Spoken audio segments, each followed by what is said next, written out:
This is Ayn Rand. An organism's life is its standard of value. That which furthers its life is good, and that which threatens it is the evil. This is exactly what Hobbes says, by the way. Um, so I don't know if she gets it from him, because I doubt that she's read farther than, I don't know, the Boy Scout manual or something. The physical, she says, continues, the physical sensation of pleasure is a signal indicating that the organism is pursuing the right course of action. The physical sensation of pain is a warning signal of danger, indicating that the organism is pursuing the wrong course of action and that something is impairing the proper function of its body, which requires action to correct it. This is what she's going to base her ethics on. And, just right out of the blocks, heroin feels good and it's not good for you. Flu shot feels bad and is good for you. I mean, really, you don't have to take the argument any further than that. It's as dumb as can be for her to say this, but here's the reason people say it.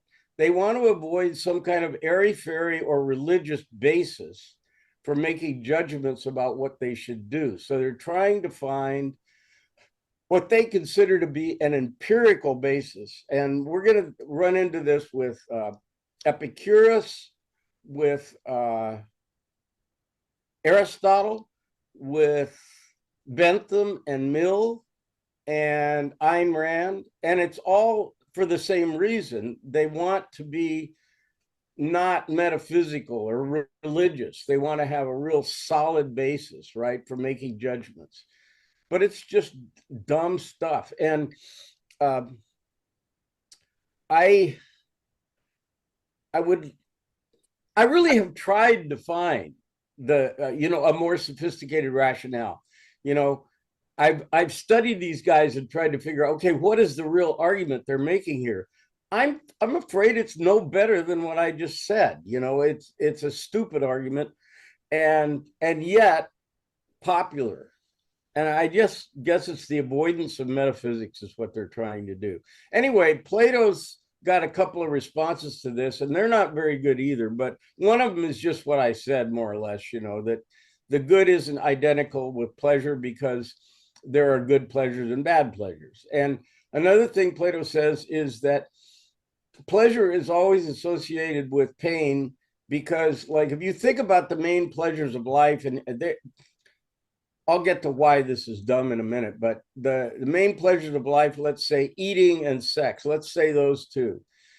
Plato says, or Socrates, or, in the dialogue, what they say is that in order to enjoy food, you have to first experience pain. You can't enjoy food if you're not hungry. So the pain and the pleasure disappear at the same time. As soon as you're full, you can't get any more pleasure from eating. And so the same is true of sleep or sex. You can't be enjoying sex if you just had it 5 minutes ago, or at least some of us can't. I don't know. But the idea is that pleasure and pain are coterminous, as it were. They're both going to end at the same time. That can't be right.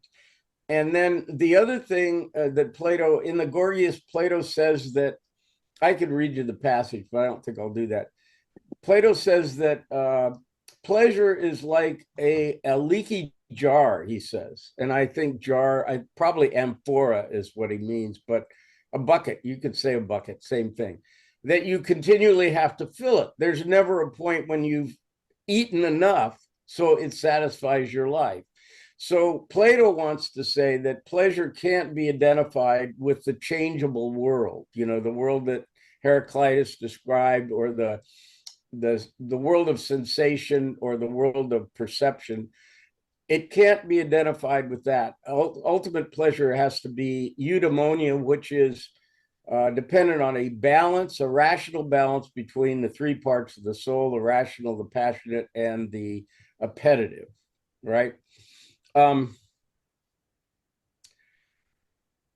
don't know. That's better than Ayn Rand, I guess. But here's my problem. Plato does this, Aristotle does it, John Stuart Mill does it.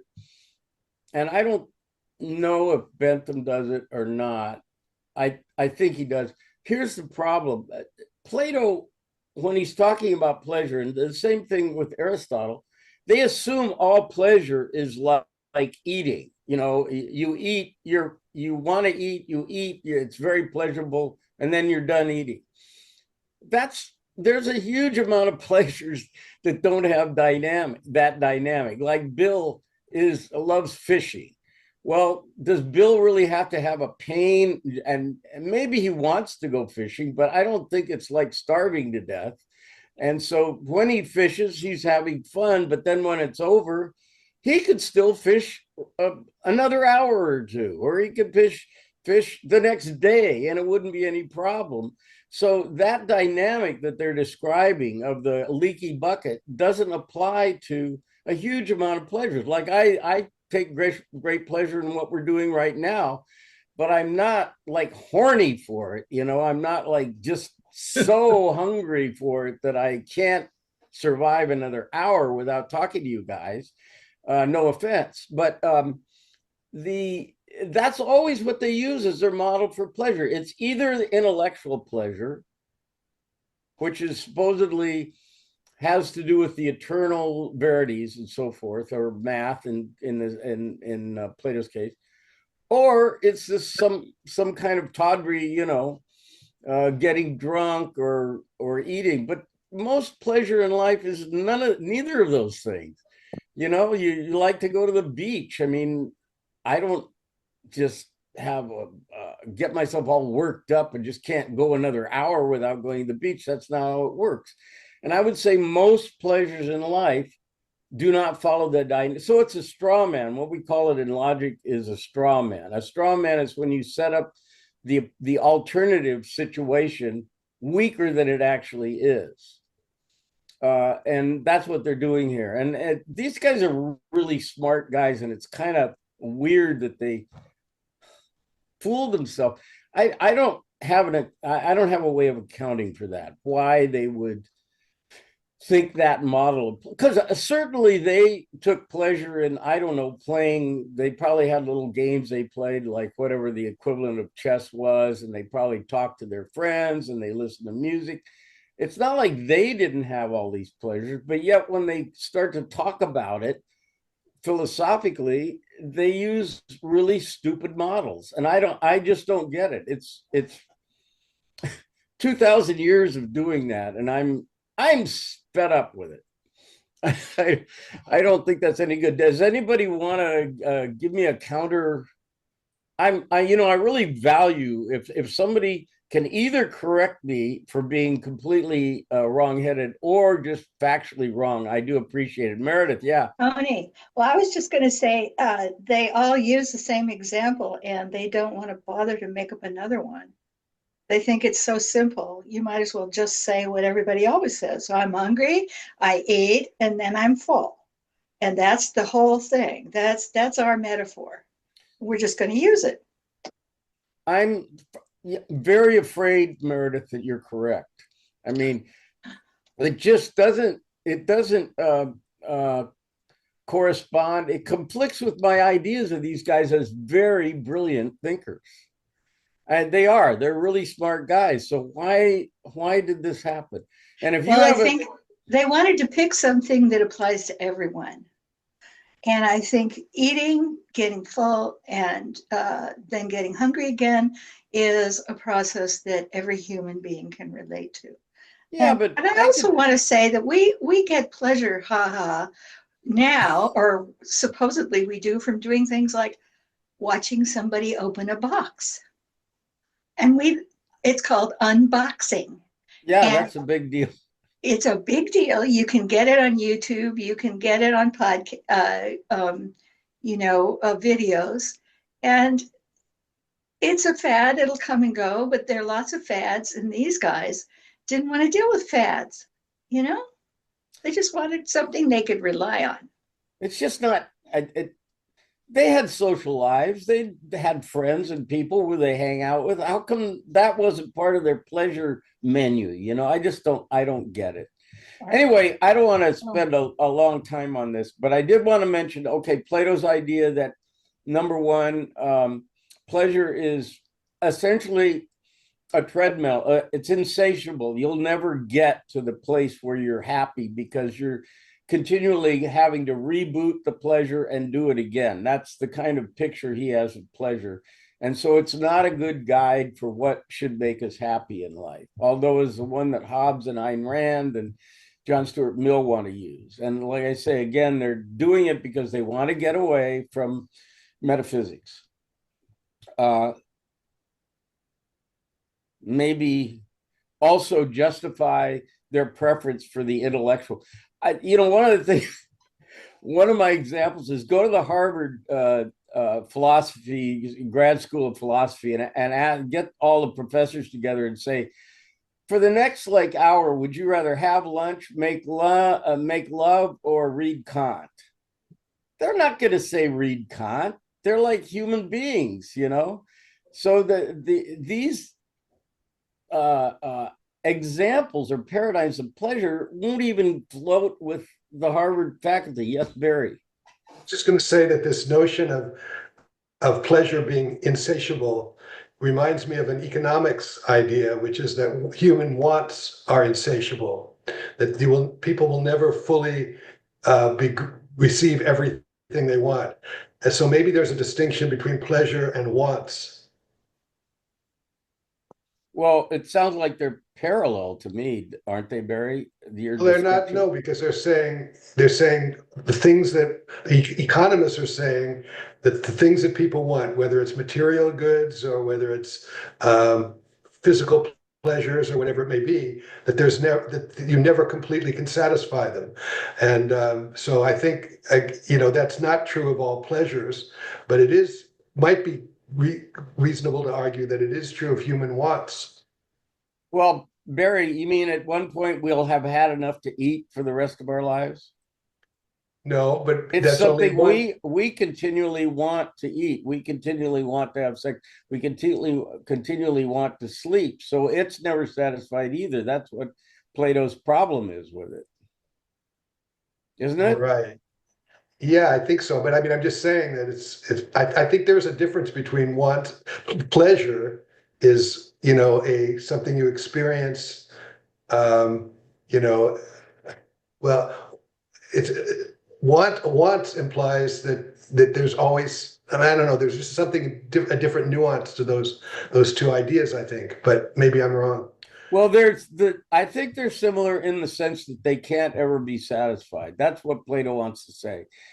What he wants is a state of mind, which they call, again, eudaimonia, which means a happy spirit, where you're at peace with yourself. Maybe that doesn't mean at rest. It doesn't mean Epicurus is going to say the highest pleasure is repose or serenity. We'll talk about that a little bit. I don't think Plato's talking about that. He's talking about a place where everything's in balance. Remember, harmony, the rational, the passion, and the imperative. Deborah, you want to say something?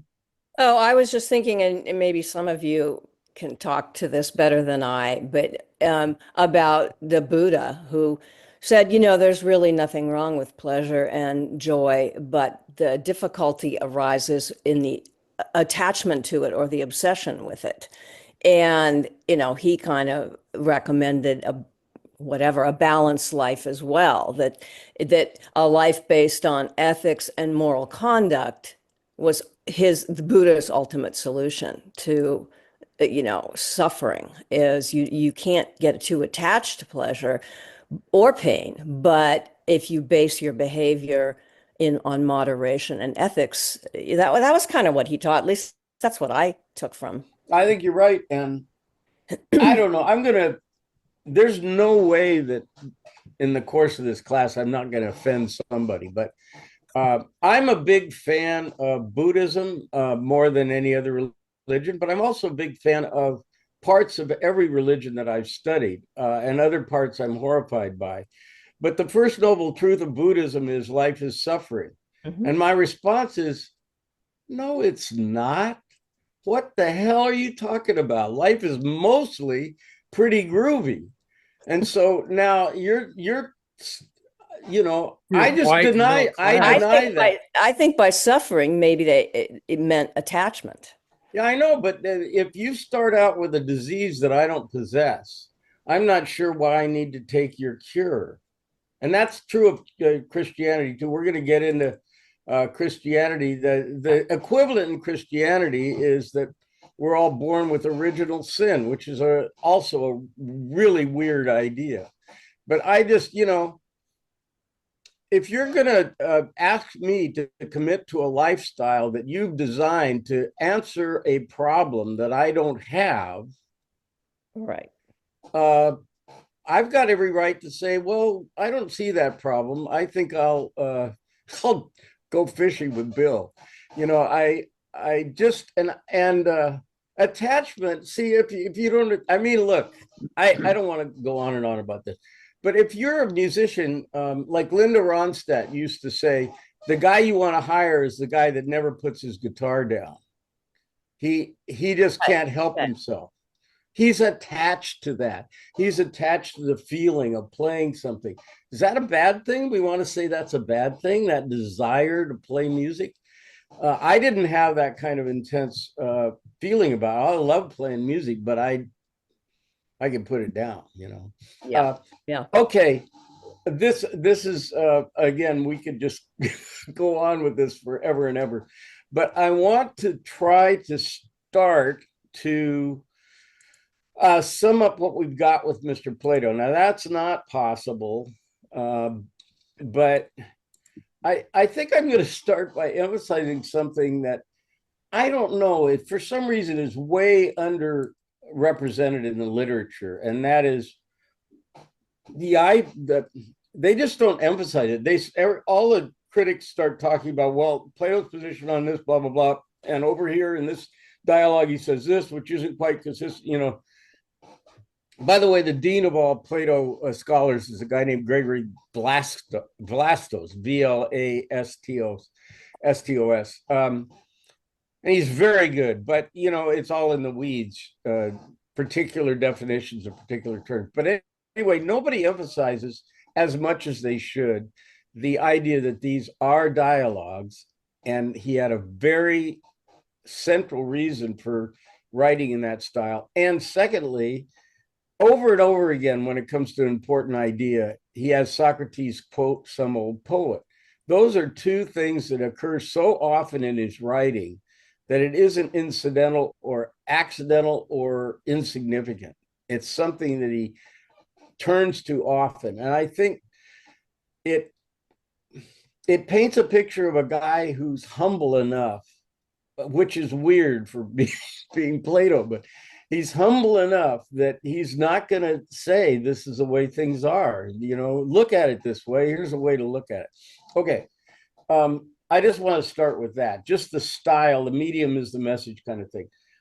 Now, as far as his doctrines go, and everybody that talks about Plato has to say, well, he has these doctrines, and nobody would disagree no Platonist would disagree that these are important doctrines.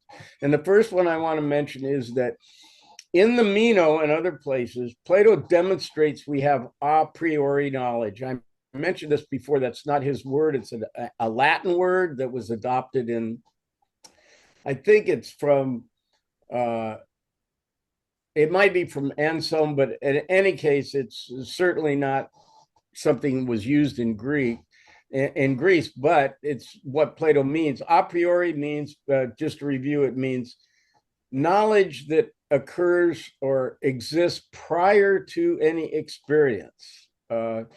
And so a priori knowledge is what Plato thinks we do possess. And it's just out of the box. He says we have this a priori knowledge. And when I say out of the box, I don't think there's no precedent for it. It's not like Thales said that, or Heraclitus or Parmenides or Pythagoras. Nobody said that. Plato demonstrates in the Meno. The other thing is that it's a demonstration. I mentioned in the Meno that I have conducted that same Meno experiment over 200 times in class, and it never comes out any different.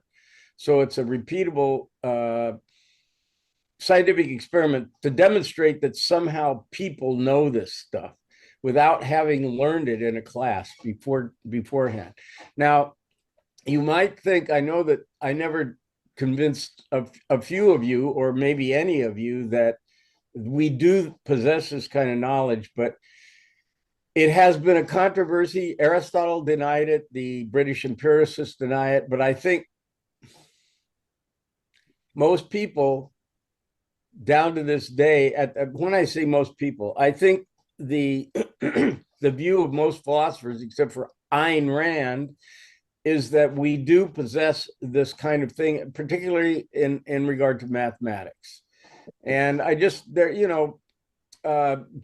it's lovely to have Laurel here, but Fermat's last theorem, it was around for whatever 400 years or something. Is that right, Laurel? Before it was resolved, and where'd she go? Laurel, you're here. Laurel, she's not paying attention. The Fermat's last theorem was a puzzle that he laid out in what, the 1600s or something like that, Laurel? I was attacked by the no-see-ums. They got my eyes. Oh my God. So I look like I've been in a fight, but the other guy was too small to see. Yeah, how do you hit him with a With the dogs? I had hoodie, long sleeves, long pants, and they went for my eyes. man? In Australia, Northern Australia, we had to wear those hats with basically mosquito nets around your hats. I have a picture of myself someplace with them on, because they were so vicious, because there's no water and they get in your eyes and your ears. Well, no-see-ums can get through netting, apparently. Anyway, Laurel, I was bringing up Fermat's last theorem, and it was around for like 400 years and finally resolved in the 90s, right? Yeah, computer proof finally, which a lot of people didn't feel was actually an acceptable proof, because it was not subject to checking in the same way. The code can be checked. That's right. Well, forget that one then. What was the one that you had a part in, that we talked about in the 90s, that you had a part in resolving? There was a mathematical proof that I mentioned. I think that was shuffling cards. Shuffling cards, right. So the mathematical proof wasn't developed until what, the 90s? The 90s. Yeah, there's all kinds of evidence in math, and I think everybody knows this, where mathematics has come up with some kind of structure that doesn't describe anything. And then later, it turns out that it does describe something in the real world. And the opposite also happens. Something that we know from the real world can't be proven. And for years and years, it can't be proven. And then somebody proves it. And this is in both cases, it's an entirely different intellectual process. One is basically trial and error, and the other is somehow, in a way that Plato and Einstein and many, many others have found mysterious, occurs to you. Let's just put it that way. So Tony, yeah, here's a related question. People in the Greek era and described in the Bible throwing lots, people gambled for years and years and years. But the first mathematical approach to understanding probability theory wasn't put on a mathematical ground until the 1500s. And so it's amazing, people didn't actually, the gamblers may have known empirically, right, bets were better than others, but so this is something where there was an observational thing, but for some reason the question wasn't raised. Anyway, the idea of a priori knowledge, which Plato displays in the Meno, will be with us for the entire term, and it's a central philosophical issue and puzzle, and nobody has it sorted out. I don't want to give you the idea that we've resolved it. It's just that in fact, the reverse is true. We haven't resolved. We haven't been able to explain certain kinds of knowledge empirically, or as a result of, say, trial and error, because it's a different kind of knowledge. I think Laurel would agree with that. And then the other thing is that we can't account for it by, at this point, we can't account for it with neurology. We can say certain things about it, that this part of the brain is active when this kind of calculation happens, but that doesn't really answer the question of how it occurs. And so this is still a deep puzzle in philosophy. I'm very attracted to the things that can't be resolved. Like, is that perverse? I don't know. That's mysterious to me. What you want to do is do the best you can. And these guys are not idiots. They're the smartest people that have been around to discuss these issues, and they haven't resolved it. That's the stuff that interests me. Now, okay, I don't want to spend all the time on that, but just bear in mind that one of the essential things about Plato to remember is that he was the first guy to demonstrate and discuss what we call now a priori knowledge.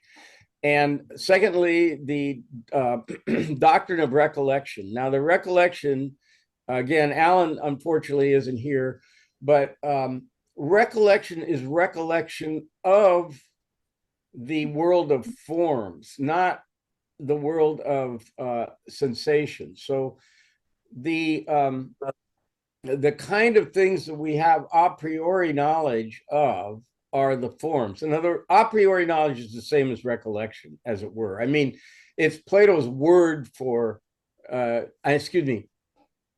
recollection is Plato's word for a priori knowledge. It's somehow we remember it and it occurs to us before we, or despite anything we might see with our eyes, or it doesn't follow some kind of exploration, empirical exploration. You don't go out and test 2 + 2 = 4 everywhere and see if it actually is the same in China as it is in Brazil. You don't do that. You know it's correct. So that kind of knowledge, which is knowledge of the forms, we get through what Plato calls the process of recollection. But we don't recollect, and this was Alan's question, we don't recollect particulars, what Aristotle calls particulars. In other words, sensations, things from the world of perception, things we have perceived.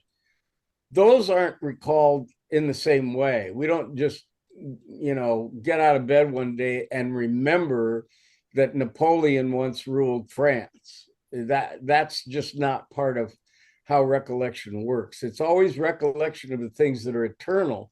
And if you think about it, it couldn't be any other way. How are you going to recollect things? I mentioned last time the names of everybody here. How could I recollect that? They're not eternal things that I could have learned in a formal life because they didn't exist. So that is not what it's actually a common kind of, straw man that is thrown against Plato. How could you recognize these things that didn't exist 50 years ago? Well, that's not what he's talking about. That's the answer to that. I have a question. Yes, sir. Moving outside of the realm of mathematics for a moment into the realm of the arts. Let's take music, for example. So a composer composes a piece of music. Is there a priori knowledge presumed there, or how do you account for that in this scheme? That is just a really good question. If you do any kind of art, if you're a poet, if you're a composer, if you're a musician, when you're on your game, you feel like, this is why we have the myth of the muse from the Greeks. You feel like you're speaking, that you're not creating this thing. What you're doing is being the conduit to express this thing. And I myself can testify, I've experienced that many times. If you go to a gig and you're playing a gig, it's like the beat is already there. All you have to do is play it. Now, you could screw up playing it, but you know where it is. And the reason, I don't know the reason you know where it is, but you know if you haven't done it, and you know if you have done it. And I think everybody that writes, T.S. Eliot said that you practice writing poetry every day. Most of it doesn't work, but you do that so that when the days come that, as it were, the muse speaks to you, you'll have the tools to communicate what you're hearing. And I think most artists will say that. Now, Plato didn't like art. And so, Barry, there's a little bit of a conflict here. Plato wanted to say the arts appeal too much to the emotions. But I think if you speak to any artist, or even, it doesn't have to be an artist, it could be a carpenter, it could be a lawyer. Meredith probably has days when she's arguing something and she feels like, man, I nailed that argument. I got that. And there are other days where she might feel, not so great, right? Is that true? Now, of course, those are very rare, Meredith. I know that, but the but the idea is we do have these feelings that everybody has in almost any endeavor when you're in tune with, like, it's like Joe Montana. They used to talk about him being in the zone. And so there are times that you feel that you're in contact with reality, with how things ought to be, and you're not faking it. You're really there. And I think that, I don't know, that was a long answer, but that's how I would respond to that question, because Plato himself, he disparages art because, by the way, this is what Aristotle thinks. Aristotle thinks that art is what's the word? It's a distillation of experience. Like if you have a poem or a story, what it does is distills an experience that in life might take you 5 years, and somehow it puts it all together, condenses it so it's powerful.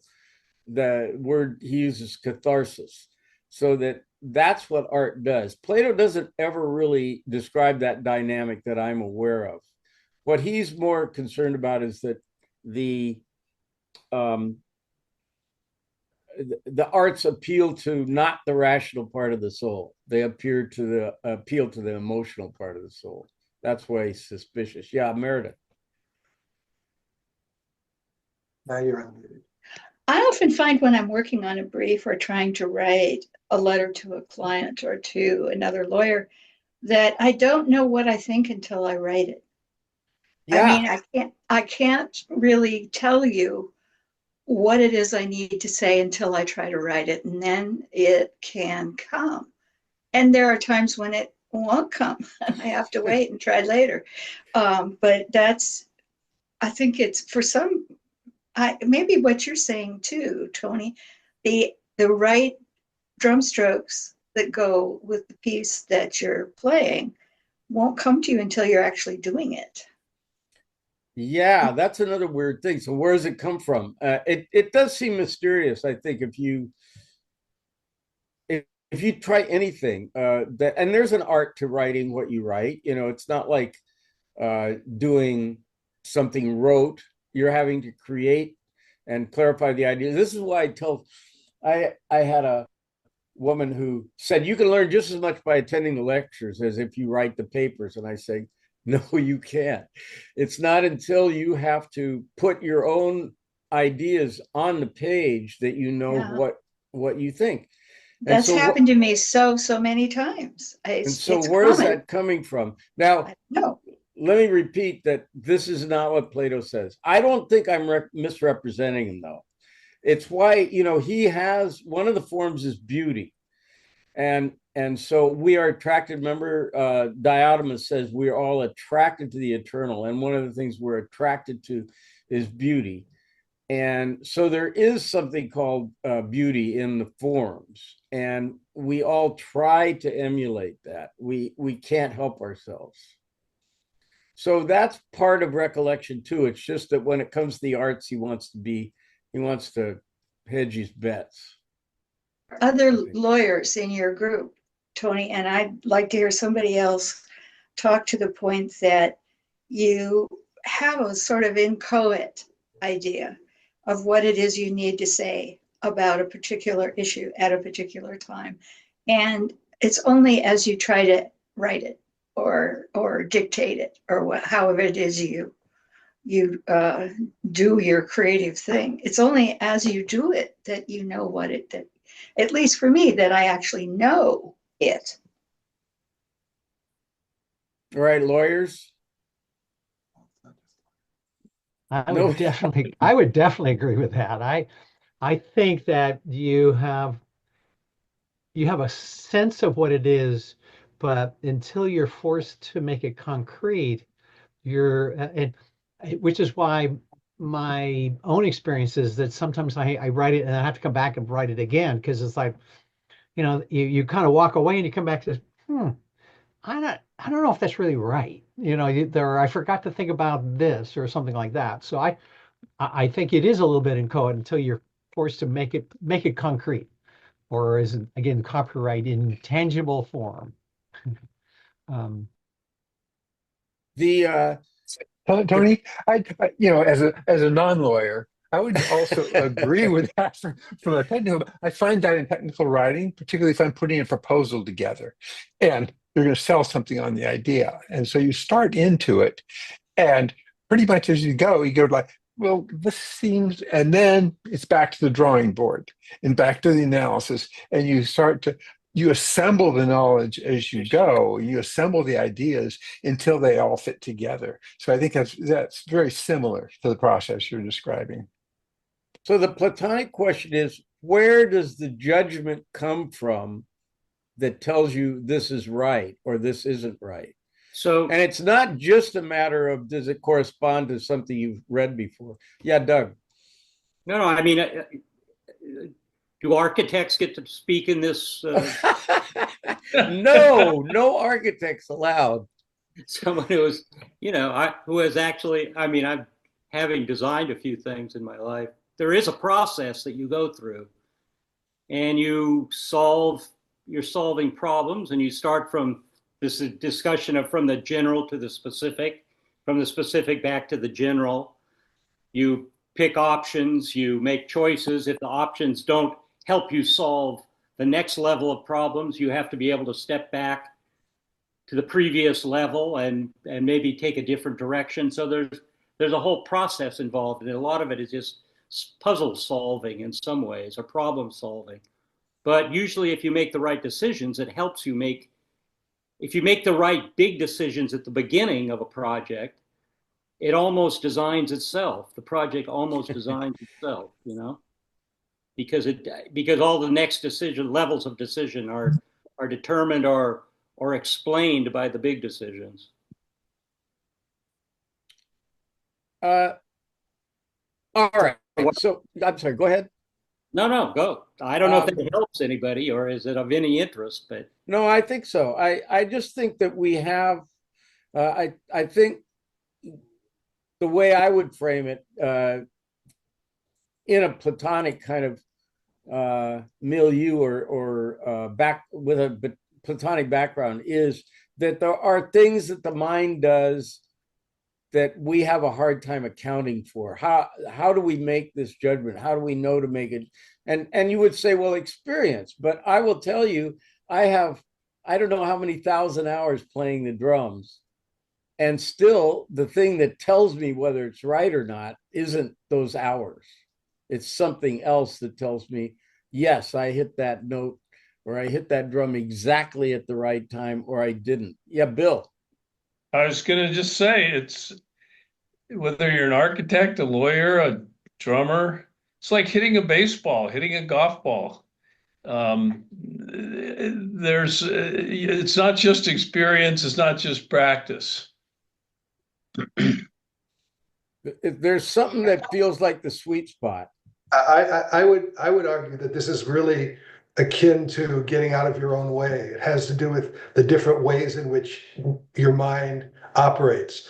That the thing in the arts or in music where you do a lot of analytical kind of work as sort of build foundations for how a music fits together and the systems involved. But the inspiration of creating something new and original is different from that.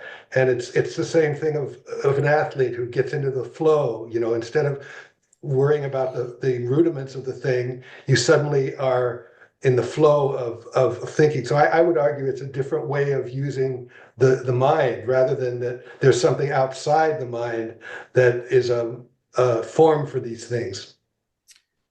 You know, I would also suggest that a term that kind of applies here is intuition.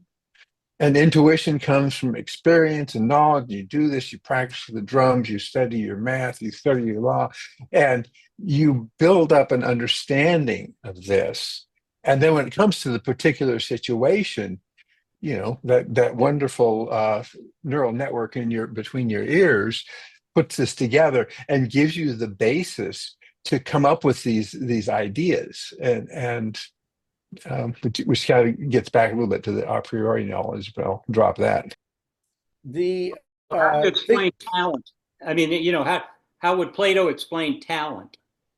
well, I think just like I said, the muses, that like he doesn't use the word muse because he doesn't want to refer to well, maybe he does someplace, but the idea is there's something in your mind that knows what the right thing is. And it's not just practice. Segovia, in his introduction to his guitar scale, Book of Scales, says something wonderful about that. He says, he gives you a schedule for practicing scales, which is just forget about it. It's like superhuman. You need to practice these 8 hours a day for 10 years, and then like that. And then he says, this won't make you a musician. It will give you competence on the instrument, but it won't make you a musician.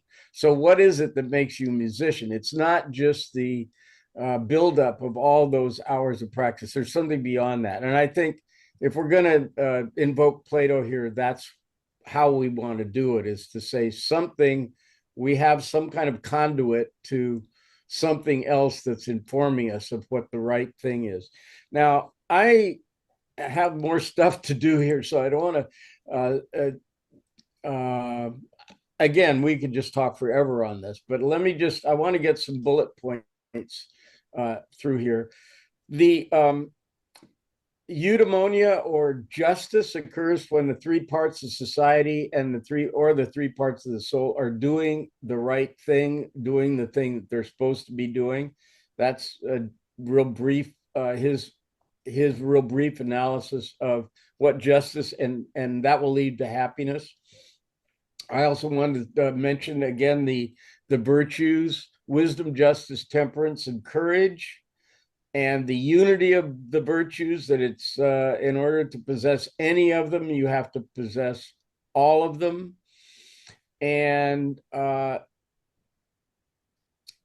just at the end, I'd like to mention the Elenchus process, the process of examining. And Wittgenstein said in the 20th century, he said that the measure of a philosopher isn't his intelligence or wit, it is his will, how much will he has to keep questioning and not be satisfied with an easy answer. That's what Wittgenstein said, and that's what Socrates exhibits in all of the dialogues. Is now I'm not going. That's a nice answer, but it's not all the way there. Plato is, we're going to talk about, after Aristotle, we're going to talk about the difference between the Greeks and religion, because we're going to transition into the world that's dominated by Christian thinking for 1,000 years. And, but Platonism is not a religion. There's no priesthood. There's no churches. There are no rituals involved with it. But I think it's a very pretty picture of the universe. As you know, religions all give you a picture of the universe, and in Plato's picture, for some mysterious reason that we can somehow empirically demonstrate, our minds are in tune with the universe, and that is evidenced by our ability to figure out math which describes operations that we could never possibly hope to perceive, like the bending of space and time, or the nuclear reactions inside a star. So Plato thinks that and he also says the forms make sense of all of this, and the ultimate form, oddly enough, for Plato is an aesthetic one, and that is the good or an ethical one. That ultimately everything amounts to a goodness or a picture or a harmony, a picture of harmony. That's what the universe is made of. So it's a kind of, it's a very pretty and mystical idea of human awareness, but it's not based on anything fuzzy. He thinks he's based it on something, and I think he has based it on something that you can observe from human behavior, whether it's through art and that inspiration, or it's through mathematics. There are things that demonstrate some kind of resonance or coherence between the human mind and the cosmos.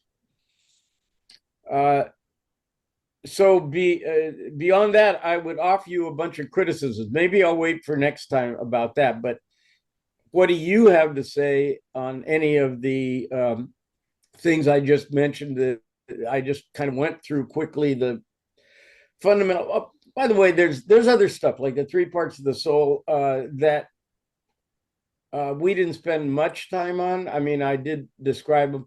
There are a lot of Platonic theories that are more, I would say, generally known or popular, the cave and so forth. We didn't spend much time on.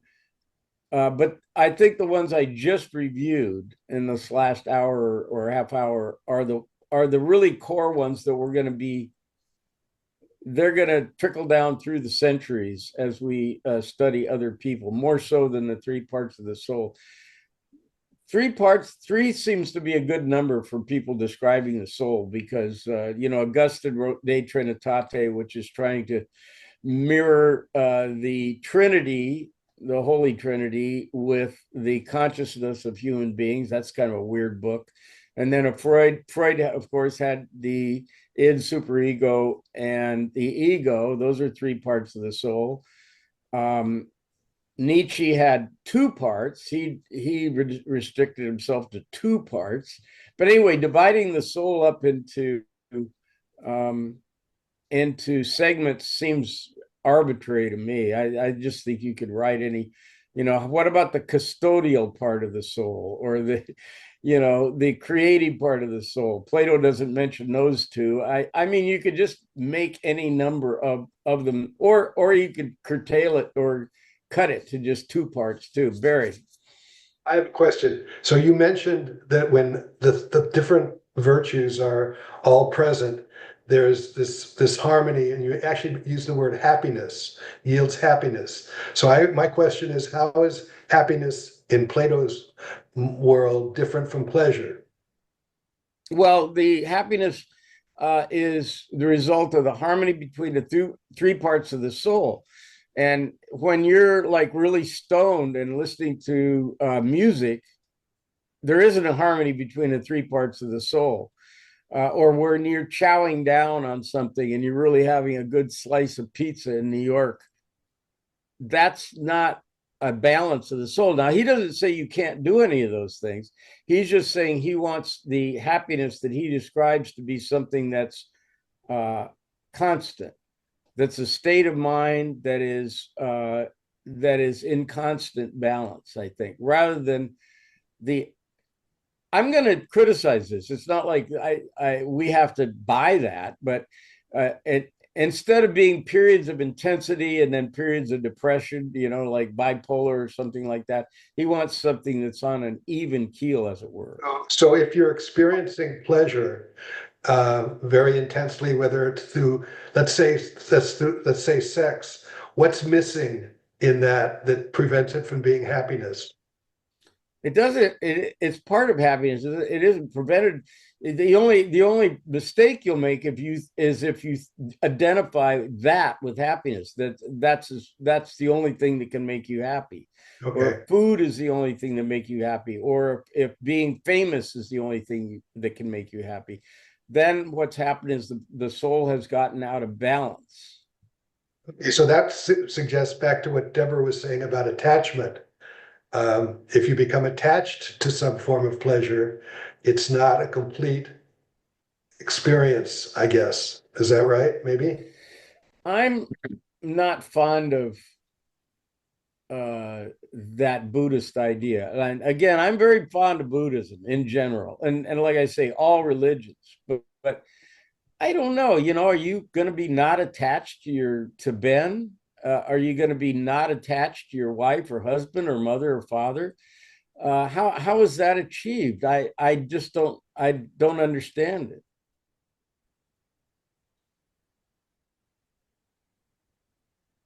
That's a good point. I mean, again, I think our love and attachment to our loved ones, to our offspring, is probably, fulfills the three virtues, right? I mean, Yeah. if it's yeah, Uh, Plato allows for that. He doesn't say there's anything wrong with your attachment to your child, whereas Augustine is going to say, yes, that's a worldly love, and you shouldn't. It distracts you from being devoted to God, right.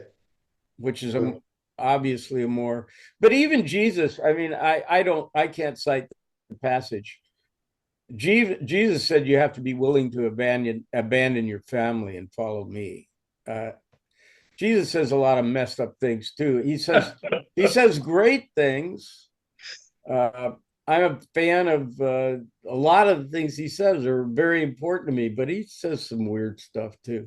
Of course, we don't know what Jesus really said. We'll be talking about this stuff. We know a little bit probably, but any more comments, criticisms?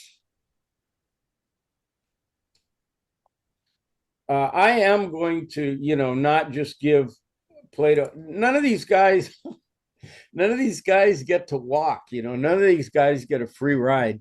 And I had a student one time that she didn't get as good a grade as she wanted to, and so she complained. You can protest grades, and so she protested, and she said, whatever I said, the professor would criticize me. And I'm sure I wasn't rude to her or callous or dismissive, but I'd say, okay, well, let's take that, see if we can make sense of that. Anyway, I wrote back and I said, isn't that the same thing we did to Plato and Aristotle? Shouldn't you get the same kind of respect and treatment that they do? Because it's true, we don't let anybody off the hook. That's not what we do in philosophy. So we're not going to do that. And I'll start with the critic. I was going to do it today, but I don't think we got there. So I'll do it next time. I'll start to criticize Plato, and eventually we'll get around to Aristotle. Some of the criticisms of Plato will come from Aristotle too.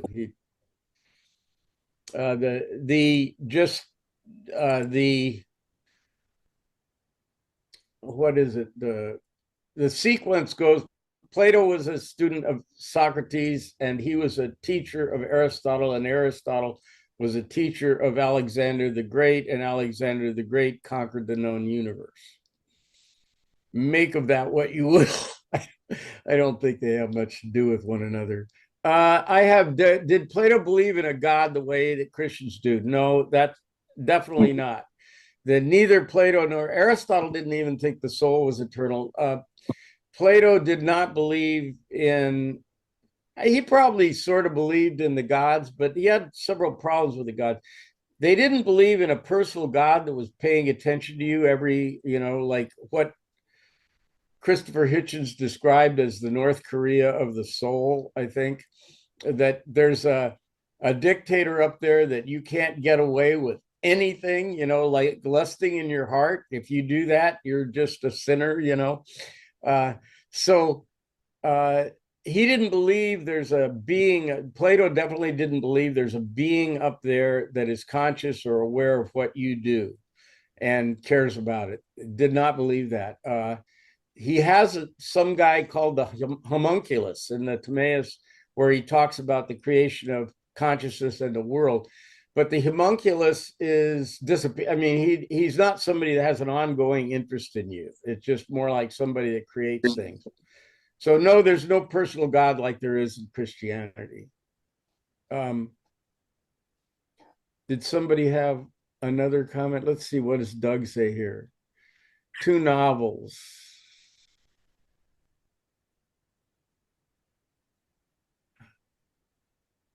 Oh yeah, that that is a funny quote. There are two novels that can transform a bookish 14-year-old's life: The Lord of the Rings and Atlas Shrugged. One is a childish daydream that can lead to an emotionally stunted, socially crippled adulthood in which large parts of the day are spent inventing ways to make real life more like a fantasy novel. The other is a book about orcs, which Good. is which is a pretty good quote about Ayn Rand. Anybody else?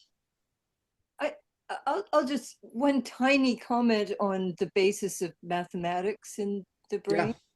Yeah. People have evolved, like other animals, to have optimal solutions to the geometry of arm movements and not jerking. That there's apparently people have evolved that their physical activities are grounded in somehow knowing Euclidean geometry or affine geometry or whatever in order to make certain motions work the way they're supposed to. So just a thought that maybe our understanding of the little squares and triangles may be more physically grounded than one might think if we can. Well, I have never heard that idea before. That's a fabulous idea, really. But of course, we don't know it. If you go like this, I have no idea the geometry going on here, and I never have. I mean, even the simplest gesture of a hand or foot is way beyond our capacity to be aware of as it happens. Not aware. We've and other animals, birds, there's all sorts of there's a fair amount of research that has gone into understanding the geometry of motion. And so your brain has some underlying things in it that have, say, Euclidean geometry as a foundation. Well, No idea. I'm not sure. I'm not sure about that. I don't think the brain understands Euclidean geometry because that's something that is a bunch of symbols on a paper. It understands the practical functions, and the practical functions happen to have mathematical descriptions. I'm not sure the brain could be said to symbolically be representing to itself Euclidean geometry.